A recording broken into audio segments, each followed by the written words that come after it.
최고위원 황명필입니다. 우선 윤석열의 팬티 저항 얘기를 듣고 무의식 중에 상상하신 국민들의 정신적 충격에 대해, 그리고 공무 수행을 위해 그 모습을 직접 보아야 했던 교도관들의 고통에 대해 위로의 말씀을 전합니다. 교정당국은 이 교도관들께 안과와 정신과 치료를 보장해야 할 것입니다. 명백히 업무상 재해입니다. 자기들도 궁색한지 체온 조절 장애를 우려해서 옷을 벗었다는 소리를 하던데, 바이든이 날리면 했다는 인간들이니까 무슨 말인들 못하겠습니까마는 변온동물에는 파충류, 양서류 등이 있고 멧돼지, 사람 등은 항온동물인데, 윤석열은 독사도, 개구리도, 멧돼지도 아닐 테고, 물론 사람인지도 확실치는 않습니다만 특검이 물러나자 갑자기 체온 조절이 잘 되는 것을 보면 분명히 변온동물은 아니라서 집행에 문제는 없다고 생각됩니다. 윤석열은 이미 지난해 12월 3일 본회의장으로 가서 4인이 1명씩 들쳐붙고 나오라고 한 바 있으니 그것을 그대로 본인에게 적용하면 될 것입니다. 다만 격렬히 반항하면 부상자가 발생할 수 있으니 특검은 이런 개체를 포획하는 것에 특화되어 있는 유해조수 처리반에게 협조를 구해 대상을 안전하게 끌어내야 합니다.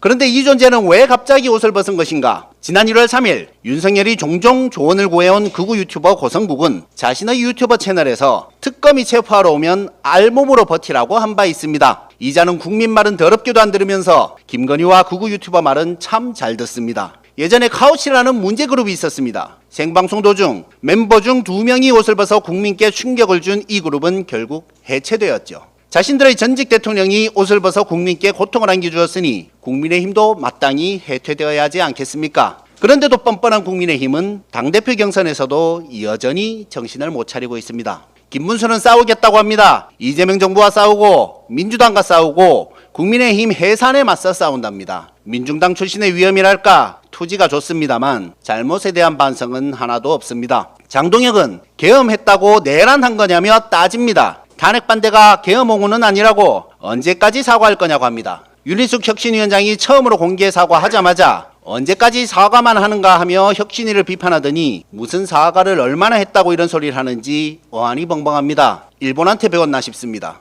주진우는 찬탄과 반탄이 서로 자신들이 당선되면 상대를 쫓아내겠다고 하는데 자신이 당선되어 양측을 중재하겠다고 합니다. 네, 박쥐의 역할을 하겠다는 것이죠. 제가 내란수계라는 별명을 붙이면서 전국에 퍼지게 되어 다소 미안한 마음이 있었는데 박쥐라는 별명까지 붙을까봐 조심스럽습니다만은 제 정치 인생 25년에 초선 의원이 당대표에 출마하면서 모두를 아우르겠다는 당찬 포부를 보이는 것은 처음 봅니다. 왜 초선이 갑자기 출마했는지는 모두 짐작하실 것이지만 어쨌든 포부가 좋으니 훌륭한 박쥐가 되길 바랍니다. 혁신을 주장하는 안철수는 변하지 않았습니다. 민주당에서 혁신전대를 그렇게나 부르짖더니 국힘에서 혁신전대를 하고 있으니 소원 성취한 셈입니다. 뭐가 안철수의 혁신인지는 아직 모르겠는데 본인도 모를 것이니 상관없겠죠. 조경태 의원도 나섰습니다. 그나마 문제의 본질을 직시하고 있긴 합니다. 이분은 원래 민주당 출신이죠. 그나마 민주당 출신인 안철수와 조경태 두 분이 계중 좀 나으니 역시 민주진영에서 인정 못 받은 사람도 국힘에 가면 제일 나은 사람이 되는 것 같습니다.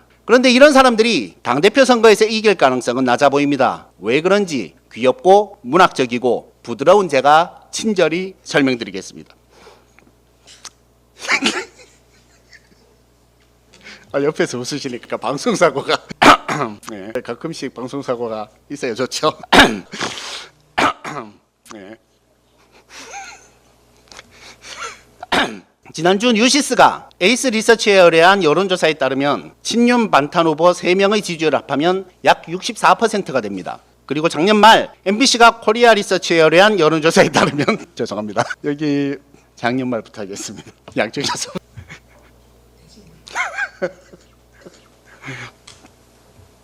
그리고 작년 말 MBC가 코리아 리서치에 의뢰한 여론조사에 따르면 국민의힘 지지층 중 부정선거 음모론을 믿는 응답이 65%죠. 결국 국민의힘이 신나게 비상식적인 부정선거론을 짚히며 정치에 이용해온 결과로 당내에서 상식은 사라지고 음모와 선동만 남았습니다. 이런 당원들의 투표가 80% 반영되니 국민의힘의 미래가 있겠습니까? 자업자득입니다. 어쩌면 당대표 선거가 끝난 후 당내에서도 부정선거 주장이 나올지 모르겠습니다. 원래 주특기잖아요. 어차피 기대는 없지만 국민들의 스트레스를 생각해 한 가지만 부탁합니다. 누가 되든 대표 선출 후 현충원에 가기 전 서울구치소를 먼저 방문하는 일은 없길 바랍니다. 부끄러움을 국민들께 자꾸 떠넘기지 마십시오.